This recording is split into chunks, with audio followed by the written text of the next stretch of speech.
नमस्ते दोस्तों, राखी की रसोई में आप सभी का हार्दिक स्वागत है।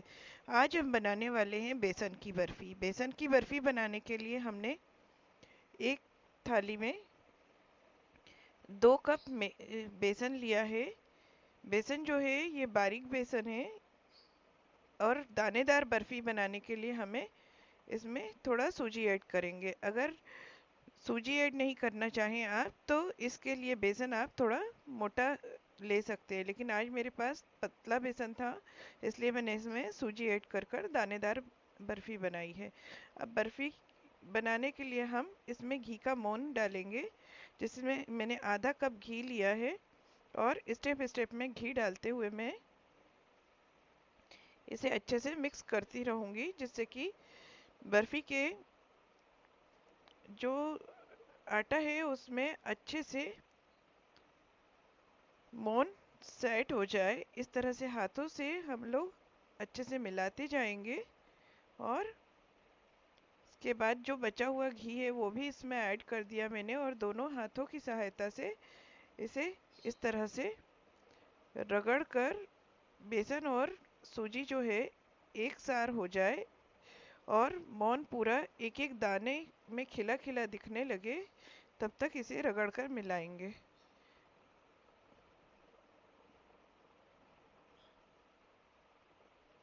इस तरह से करने से हमारी बेसन की जो बर्फी है वो काफ़ी दानेदार आती है, साथ में खाने में बड़ी ही टेस्टी लगती है। अब देखिए, हमें मोन चेक करना है तो इस तरह से मुट्ठी बांध कर देखिए। अगर मुट्ठी बंधने लगी है मतलब आपके बेसन में मोन परफेक्ट डला हुआ है। अब इसे मैंने पानी थोड़ा थोड़ा पानी डालकर और एक पुड़ी के इतना टाइट डो तैयार कर लिया था। अब इसे हाथों की सहायता से अच्छे से मैश करते हुए इसके हम मुठिए बनाएंगे, जिसके लिए मैंने मुठिए तलने के लिए एक कढ़ाई में घी रख दिया है। ये शुद्ध घी है और इसे मैंने मीडियम टू लो फ्लेम पर रखा है। इसे बहुत ज़्यादा गरम तेल या घी में नहीं तला जाता है, क्योंकि अगर आप गरम घी में तलेंगे तो ये ऊपर से तो जल जाएगा और अंदर से बिल्कुल कच्चा रह जाएगा। अब देखिए, इसी प्रकार से मैंने सभी जो बेसन के मुठिए बनाकर तैयार कर लिए हैं। अब इसे मीडियम टू लो फ्लेम पर ही 20 मिनट के लिए अलटते पलटते हम मुठियों को तलेंगे। अब देखिए, मुठिए हमारे तला रहे हैं। इस इस बीच में हमने बर्फी के लिए चाशनी बना कर रख ली है। चाशनी बनाने के लिए मैंने 1 कप शक्कर, इसमें 2 कप पानी को ऐड किया है।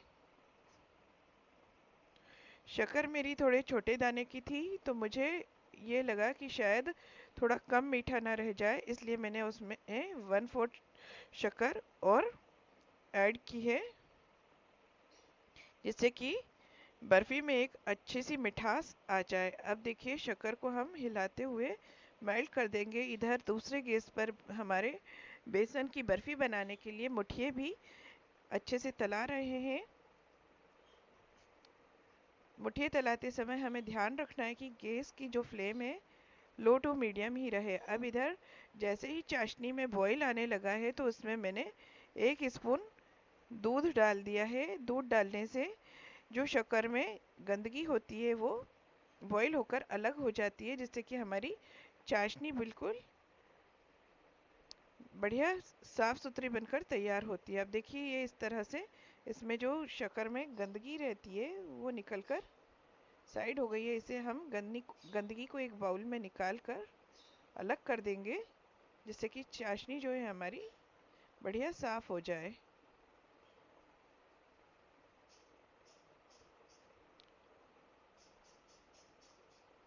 इसे हिलाते हुए थोड़ा और मैंने पकने दिया है, जिससे कि और एक्स्ट्रा जो गंदगी होगी वो बॉईल होकर किनार पर साइड में आ जाएगी और उसे मैं निकाल लूँगी। अब देखिए, इधर बढ़िया हमारे जो मुठिए हैं ये भी तलाने लगे हैं। इसे हमने अलटते पलटते गोल्डन ब्राउन होने तक तलना है।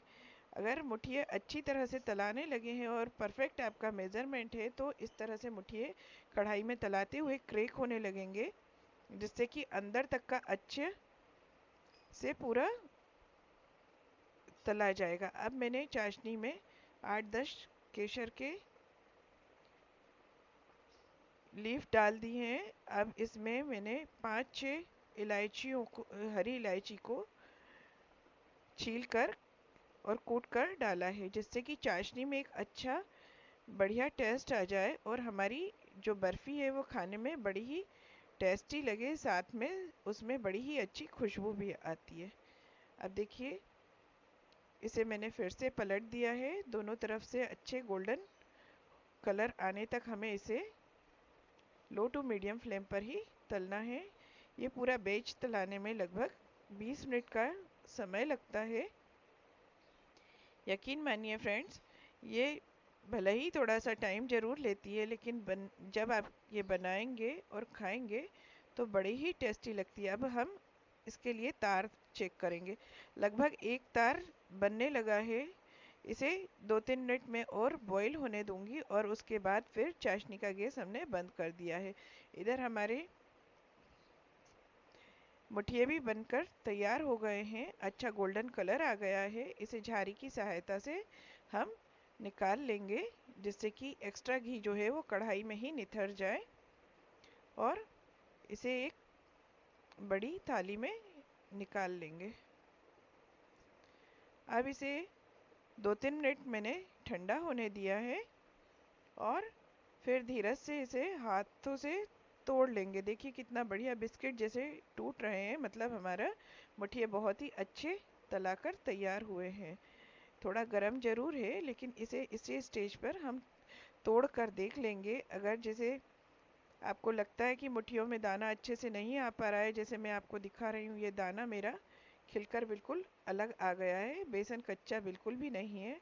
अगर इस तरह से आपका खिलकर बेसन हाथ में नहीं आता है और गोली गोली बन जाता है, तो आप इसे ऐसे ही आधे तोड़कर फिर गुनगुने तेल में फिर से 4-5 मिनट के लिए तल लीजिए और निकाल लीजिए। अब देखिए मेरे तो परफेक्ट तलाकर मुठिए तैयार हुए हैं, तो अब इन्हें ऐसे हाथों से मैं तोड़ लूँगी, जिससे कि इसे हम मिक्सी में जब पीसेंगे तो बहुत ही आसानी हो जाएगी।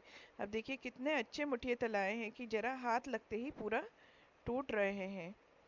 अगर आप मेजरमेंट सभी चीज़ों का परफेक्ट रखेंगे तो बहुत ही टेस्टी आपको बेसन की बर्फ़ी बनकर तैयार मिलेगी। अब देखिए मैंने सभी को अच्छे से तोड़ लिया है। अब एक मिक्सी के जार में इसे डाल देंगे। इसे मैंने 5-7 मिनट के लिए फैन में ठंडा होने दिया था कि मिक्सी के जार में हमें पीसते समय इसमें ज़्यादा गर्म भी ना हो और ये ख़राब होने का डर भी ना रहे। अब देखिए मिक्सी के जार में जब मैंने पीसा है तो मुझे किसी छन्नी से छानने की कोई भी आवश्यकता नहीं पड़ रही है। हाथ से देखिए कितना दानेदार पीस कर इसका जो मिश्रण तैयार हुआ है। देखिए अब इसी तरह से सभी मुठियों को हम मिक्सी के जार में डालकर पीस लेंगे। अब इधर मैंने जो कढ़ाई में मुठिए तले थे उसमें से थोड़ा घी कम कर दिया है। अब इसमें हम चक्की का जो हमने मिश्रण पीस कर तैयार किया है वो डाल देंगे। इसे डबल में सिकाई इसलिए कर रही हूँ कि जिसमें चक्की काफ़ी लंबे समय तक हमारी टिकी रहे। हमारे यहाँ पर बेसन की बर्फ़ी को बेसन की चक्की कहा जाता है। एमपी में इसे बेसन की चक्की ही कहा जाता है, इसलिए मेरे मुंह से भी चक्की का निकल गया। आप बताइए आपके यहाँ पर इसे क्या कहा जाता है। और इसी तरह से इसे 5 से 7 मिनट तक मीडियम फ्लेम पर भून लीजिए, जिससे कि इसमें जो एक्स्ट्रा कुछ मॉइस्चर बचा भी होगा तो वो निकल जाएगा और अच्छी सोंधी हमारी बर्फ़ी बनकर तैयार होगी। अब देखिए इसे मुझे भूनते हुए 5-6 मिनट हो गए थे। कितना अच्छा कलर आ गया है। थोड़ा सा आज वोल्टेज का इशू था तो बार बार लाइट कम और ज़्यादा हो रही थी। अब देखिए कितना अच्छा हमारा बेसन सिककर तैयार हो गया है। अब इसमें हमने जो चाशनी बनाई थी वो पूरी चाशनी इसमें एक साथ डाल देंगे, जिससे कि जो बेसन है वो बहुत अच्छे से चाशनी को ऑब्जॉर्व कर ले और अच्छे से पूरा एक एक कण में मिठास आ जाए। गैस की फ्लेम को अभी हमें बिल्कुल मीडियम ही रखना है। अब इस स्टेज पर मैंने थोड़ी सी किशमिश भी डाल दी है। अब इसे हिलाते हुए कंटिन्यू हमें 5-7 मिनट के लिए और सेकना है, जिससे कि चक्की की जो लाइफ है वो काफ़ी लॉन्ग हो जाती है। इस तरह से हम चक्की बनाते हैं तो 20 से 25 दिनों तक आप आराम से बनाकर रख सकते हैं और खा सकते हैं, क्योंकि हमने इसे एक बार तल लिया है और एक बार सेक लिया है, जिससे कि इसमें जो भी मॉइस्चर है वो पूरी तरह से निकल गया है। अब इसमें मैंने बारीक कटे हुए काजू और बादाम को मिक्स कर दिया है और इसे भी 2-3 मिनट के लिए अच्छे से मिक्स कर लेंगे। और देखिए, अब पूरा बेसन की जो चक्की का मिश्रण है वो एक सार हो गया है, अच्छा गाढ़ा हो गया है। अब इसे मैंने एक ट्रे में थोड़ा घी लगाकर पहले से रख दिया था, उसमें ट्रांसफ़र कर लेंगे और गरम गरम ही इसे ट्रांसफ़र कर कर और जमने के लिए रखना है। देखिए, इस तरह से हम फैला लेंगे और इसमें एक फिनिशिंग टच देने के लिए मैंने खाने की जो स्पून होती है उससे पीछे की जो हिस्सा होता है उससे घिसकर और एक फिनिशिंग टच दिया है, जिससे कि चक्की जो है वो अच्छी जमकर तैयार होगी। सतह बिल्कुल जो है चक्की की वो एक फ्लैट होगी। अब इसे डेकोरेशन के लिए कुछ क्रश किए हुए नारियल, बादाम और पिस्ते के कटे हुए पिस्ते डालकर इसको डेकोरेट करेंगे और इसको 5 से 6 घंटे के लिए हम जमने के लिए रखेंगे। अब देखिए, हमारी जो चक्की है कितनी मुलायम और कितनी दानेदार बनकर तैयार हुई है। यकीन मानिए फ्रेंड्स, अगर आप ये चक्की बनाते हैं तो आप सोन पापड़ी खाना भूल जाएंगे और ये चक्की आप बार बार बनाएंगे और खाएंगे। अगर आपको मेरी रेसिपी पसंद आती है तो प्लीज़ लाइक, शेयर और सब्सक्राइब कीजिए और कमेंट में बताइए कि आपको कैसी लगी। बनाइए, खाइए और एंजॉय कीजिए। धन्यवाद।